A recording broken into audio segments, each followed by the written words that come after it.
Hi అండి అందరికీ. ఈరోజు అయితే మనం దొండకాయ కూర చేసుకుంటాము. చూడండి, స్టవ్ పైన ఒక పాన్ పెట్టుకొని నేనైతే 2 పావుల ఆయిల్ తీసుకున్నాను. కొంచెం ఇలా ఆయిల్ ఎక్కువ ఉంటేనే బాగుంటుంది దొండకాయ ఎగురులోకి. తర్వాత నేనైతే ఆవాలు, జీలకర్ర,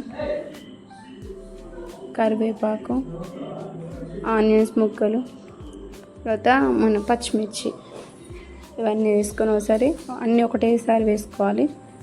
ఇలా ఫ్రై చేసుకోవాలి. తర్వాత ఒక స్పూన్ అల్లం వెల్లుల్లి పేస్టు వేసుకొని గోల్డెన్ కలర్ వచ్చే వరకు కలుపుకోవాలి.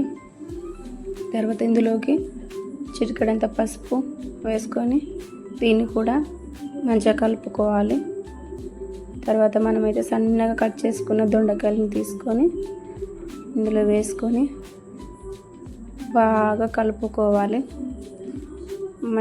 ఇది మంచిగా ఈ దొండకాయలకు అంతా ఎల్లో కలరు మంచిగా పట్టేటట్టు మంచిగా కలుపుకోవాలి. చూడండి ఇలా కలుపుకోవాలి. ఇలా మంచిగా కింద పైన కలుపుతూ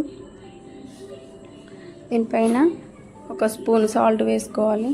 దొండకాయలు సాఫ్ట్గా ఉడకాలని మూత పెట్టుకొని ఒక 10 minutes ఉడికించుకొని మళ్ళీ ఒకసారి కలుపుకోవాలి. దొండకాయలు అంత తొందర పర్ఫెక్ట్గా ఉడకవు కదా, అందుకే ఇలా ఉడికించుకోవాలి. మూత పెట్టి దాంట్లో ఒక చిన్న గ్లాసుడన్ని వాటర్ పోయాలి. ఈ ఆవిరికి కింద దొండకాయలు చాలా మెత్తగా ఉడుకుతాయి, సాఫ్ట్గా అవుతాయి. చూడండి, ఆయిల్ అంతా పైకి తేలుతుంది. ఎంత సాఫ్ట్గా అయ్యాయో దొండకాయలు. అంతా ఇట్లా ముద్దలాగా కాకుండా దేనికి దానికి సపరేట్గా ఉంటాయి. టేస్ట్ అయితే సూపర్గా ఉంటుంది. చూడండి ఎంత సాఫ్ట్ అయిపోయిందో. దొండకాయలు తొందర ఉడకాయి కాబట్టి మనం ఇలా చేసుకుంటే తొందర ఉడికి టేస్ట్ కూడా చాలా బాగుంటుంది. లోపటి వరకు ఉడుకుతాయి.